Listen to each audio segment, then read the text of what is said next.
Hello, my name is Melanie Duran, and I am a graduate from the Ensenada campus of Xochicalco University. This is the pathway to USMLE Step 1, just the initial portion of the obtaining ECFMG or USMLE ID. So let's get started. So what is Step 1? The overview of the exam is it is a one-day multiple choice question examination.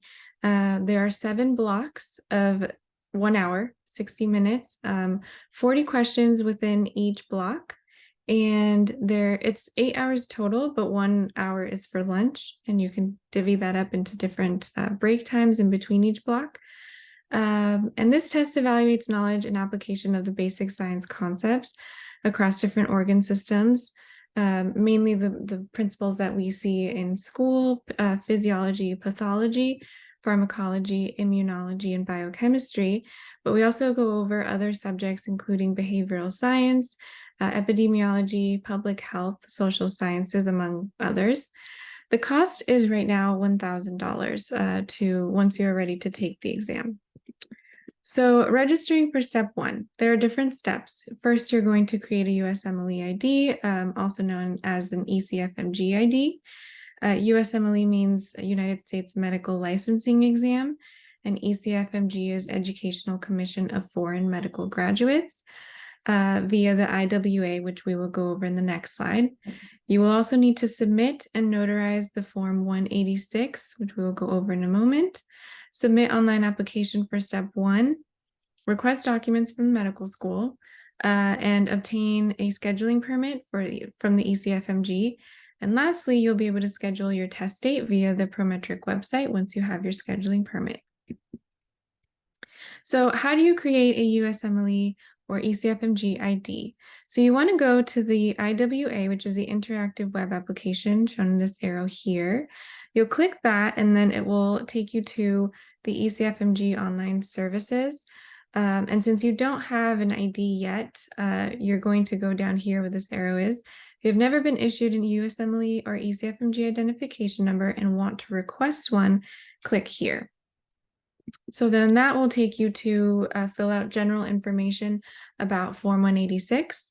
So you will need to submit and notarize this form. It's basically a document that says you are who you say you are, and it's their way of identifying you are you. So you will need a passport, your laptop, webcam, and Wi-Fi. You can do this from the comfort of your home. No need to go anywhere. You will just need to schedule the whenever you're available to have the appointment. There's a cost of $150 that ECFMG charges for the use of the services of NotaryCam, which is the service and company that provides this Form 186 notary. So this is what it looks like. You will take a picture, you will sign, you will show your passport. Very simple process. It's just a matter of getting it done and getting that appointment in, but it shouldn't take you maybe longer than 15-20 minutes. And then it might take up to a week, maybe 10 business days processing time.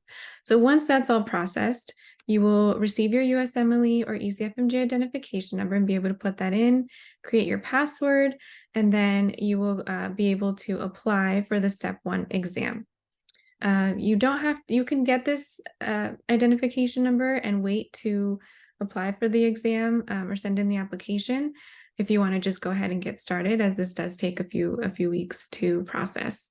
And once you're ready, you can go to begin a new application for Step 1 and or Step 2. It's the same application for both of the exams. You can do them both, but yes, let's start with Step 1. So next, we'll go over what the application will look like in the next video. But I did just this is just initially like an overview of what it will, the process will look like.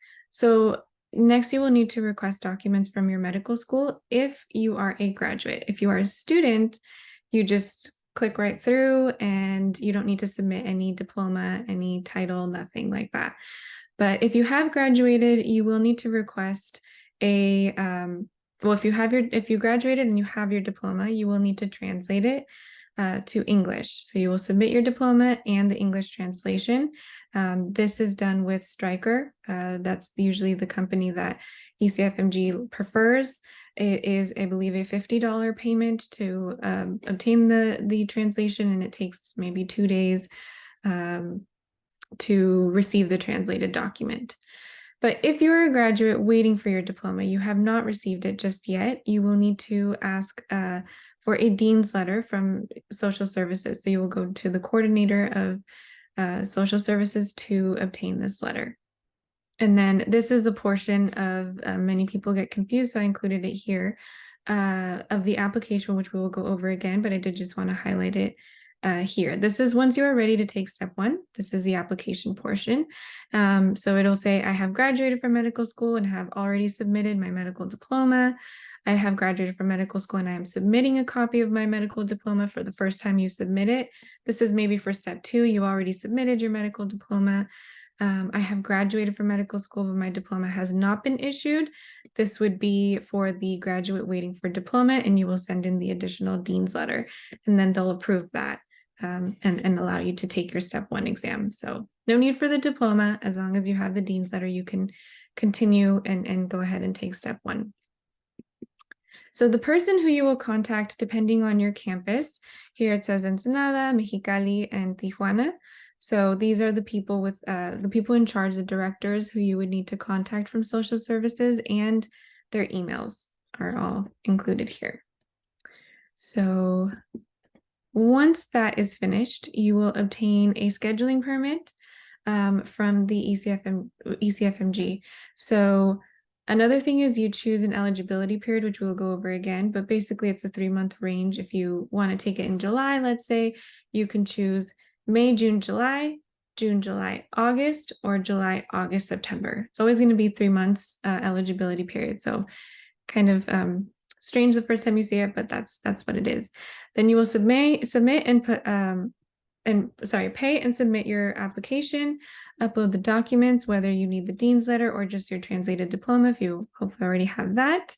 And then check whoever is the coordinator of your internship and social services at your school.